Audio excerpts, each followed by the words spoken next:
Que a paz do Senhor Jesus Cristo seja sobre a sua vida, sobre a sua família. Quem está falando aqui é a Rosane. Hoje é dia 19 de outubro de 2024. E eu trago aqui para vocês, meus irmãos e irmãs, uma legendagem da Maria Z, aqueles de vocês que não conhecem.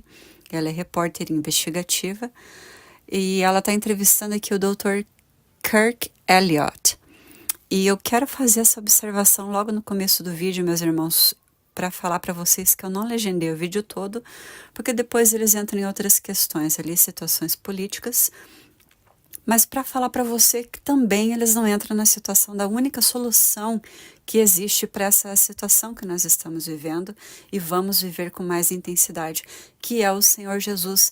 Então eu quero que você que está ouvindo isso saiba que sim, nós temos uma saída que é o Senhor Jesus.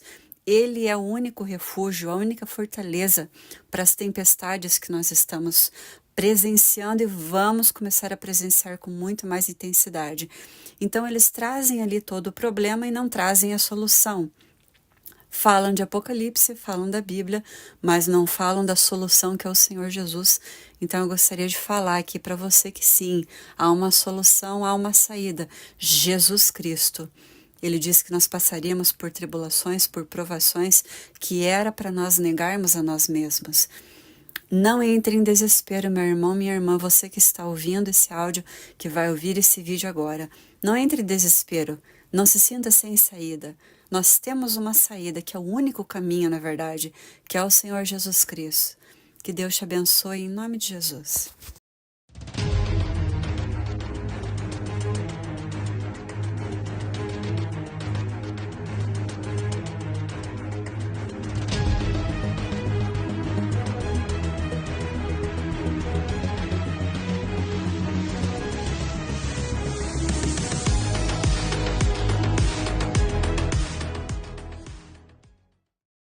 Well, the agenda is absolutely heating up and barreling ahead. We now have countries telling their people that if they don't register their biometrics and link it to their banking, not only will their government services be suspended, but also their ability to bank altogether. This is an astronomical escalation in the move towards digital currency, digital ID, and the complete control system that comes with it. And mind you, it is happening across multiple nations. Dr. Kirk Elliott is joining us right now to give us an update. Dr. Kirk Elliott, thank you so much for joining us today. We appreciate you being here. It is so good to be with you as usual, Maria. We have some really, really crazy stuff to decide today. We have countries preparing to cut off your banking unless you register your biometrics. Oh my gosh, it's happening. Dr. Elliott, talk to us about this. So this is okay. So you and I have talked on previous shows about central bank digital currency and what that is going to mean for the world, right? So World Economic Forum, Bank for International Settlements, International Monetary Fund, the World Bank, they're all moving towards the central bank digital currency repository, which is going to hold all of your assets in digital form, but with the ugly caveat of based on Dr. Pippa Malmgren and the World Economic Forum and Klaus Schwab is this money of yours is no longer yours under a unified ledger system where they tokenize all of your assets and they can switch ownership with the flip of a button, right? And it's like, what? And what would be the flip of the button? Your ideology. Yeah. I mean, that's it. This is where your digital social profile, your social credit score, all of these things are the buzzwords that people have been talking about for the last 2 years. This is why this is happening, right? Because they want to separate you from your money with the end result of complete people control, right? So that's the backdrop of central bank digital currency. Now, you can't have paper money in a central bank digital currency world because their goal is to be able to monitor every single transaction in real time and test it against your ideology. Like we talked about, I think, on the last show that we did together, you can't, I mean, you could go to like a farmer's market or a grocery store, a gas station, and give them a $20 bill and it's private. Nobody knows it was you that did it. Well, you can't control people if there's still paper currency then. So they need to move everything digital. Now, Kuwait what you just referred to is one country that is putting this whole thing on afterburner mode, right? On steroids, because now for you to access your bank account, you have to register your fingerprints, your biometric identification with the government, right? So now what does that mean? They were going to phase this in a little bit, right? So by the end of October, if you don't have your fingerprint, basically registered to the government, they're going to cut you off from your basically credit cards. If Yep. you don't have it by December 1st, they're cutting you off from all of your bank accounts and Yep. from your brokerage accounts, right? But for some reason, this was accelerated because already in Kuwait, there's 60,000 people that don't have access to their bank accounts anymore. Wow. By December, they're expecting that to be 1 million people because you consider the religious ideology of the Middle East, right? Yep. It's a Muslim population, Jewish population, Christian population, but pretty much predominantly Muslim in that area. Well, they don't like the absolute people control that comes from the digital banking world. And so this is why they're opposed to giving up their fingerprints. Well, it's not just that. They actually believe in a mark of the beast too. So that's the I other thing. know.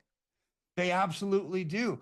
And so this is something that transcends religious boundaries. I don't care if you're Christian, Muslim, or Jewish or anything, right? It's like you are giving up control and privacy. And so you're basically saying, oh yeah, if I give my fingerprint, I basically am putting spyware in my bank account. I want to show people, I actually want to take people through this because this is just unbelievable how quickly this is accelerating. So this is biometricupdate.com rather. Kuwait prepares to halt services for unregistered biometrics. Take a look at this, ladies and gentlemen. Those in Kuwait failing to meet the deadlines for biometric registration will face suspension of government services. The Central Bank of Kuwait is also planning to implement phased restrictions on the bank accounts of individuals who do not comply with biometric registration requirements.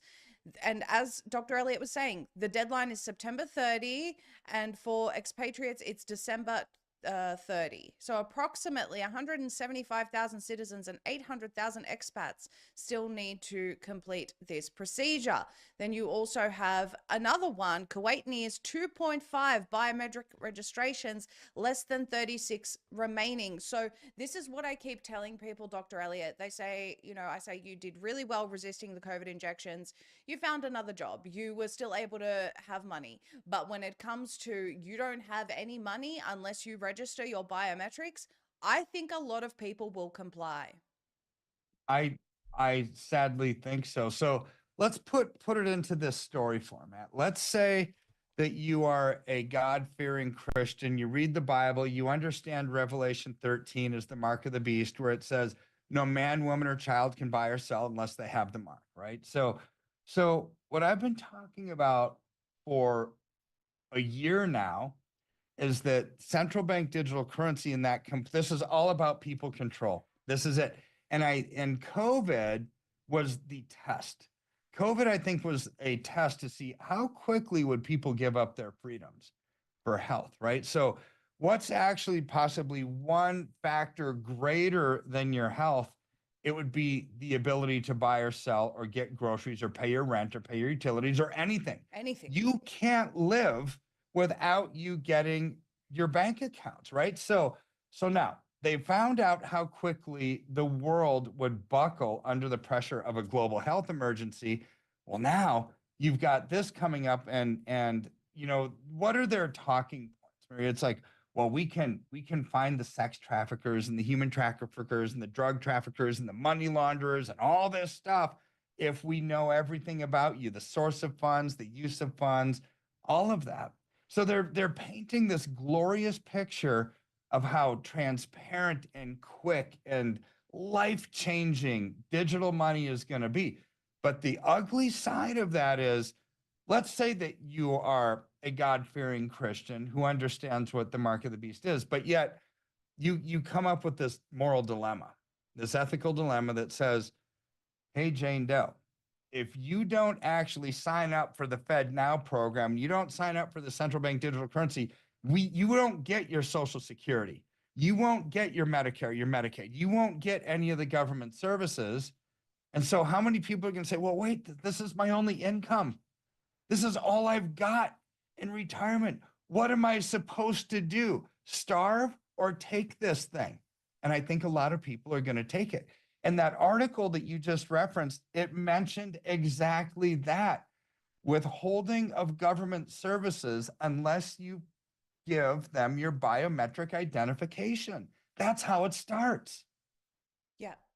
The other thing that people may not realize is it's not just about, say, accessing your retirement services. You mentioned it before: rent, pay your bills. So you may say, okay, well, it doesn't matter. I own my home. Okay, how are you going to pay your electricity?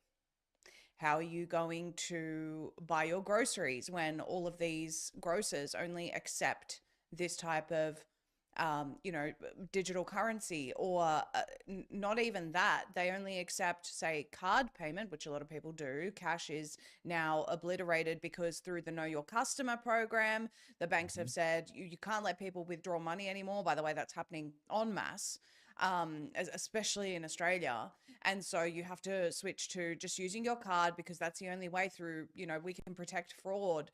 That is actually happening with the Know Your Customer program. It's like they are actively pushing that all over the world. And so banks more and more are refusing people cash. Then stores are only allowed to use cash because that's the only way we can prevent fraud. And so it's like you can't pay your bills, you can't pay your water, you can't pay your electricity, you can't buy food. What on earth are you going to do? And so, as you've seen in Kuwait, even though there's been a lot of resistance, only 30% remaining to register. I mean, so that's phase one, right? But look what's happening in Europe right now too. It's not the banking side of it, but it's travel.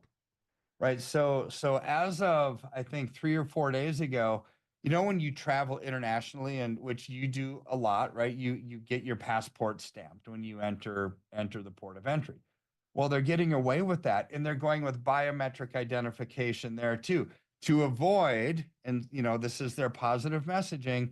Well, if we need biometric identification, we're going to find any kind of illegal immigrants coming into Europe or America or wherever in the world, right? So this is where they say we can stop this kind of activity and the drains on society, on taxpayers' dollars, by not allowing people in unless they have a biometric identification.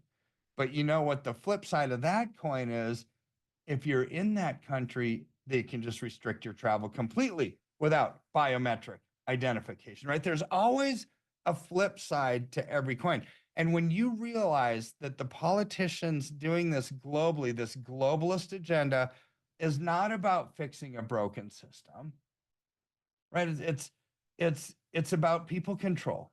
Because if you can control a person, you've got them at your beck and call forever, and people will willingly give up their freedoms in exchange for perceived security and peace, and sometimes comfort and ease, right? It's like, oh yeah, this is super quick, and all I have to do is press this little button on my Apple computer, and it's Apple Pay will pay for everything. I don't have to carry around a wallet. I don't have to do anything, right? So for convenience, people give up their freedoms. This is what concerns me about this. And they've tested and tested and tested with various global health emergencies and things of that nature. But I think what's coming up next is actually the almost like an end game moment where, and they've told us it's like when the United Nations met at the Pact for the Future summit, they said we've got to be prepared for events happening in space, for black swan events, for a global health emergency, for a banking crisis, for all this stuff, right? And when crisis comes, this is where people start to give up their freedoms even more. And they've already telegraphed what's coming. Right? They've already told us what's going to happen. All you have to do is listen to a few speeches by Klaus Schwab at the World Economic Forum, and they're not hiding. in the shadows anymore, Maria. They're not, using code words and cloak and dagger type stuff. They're just like, this is what we're going to do. And we're going to have these 15-minute cities where nobody can travel. And Kamala's saying that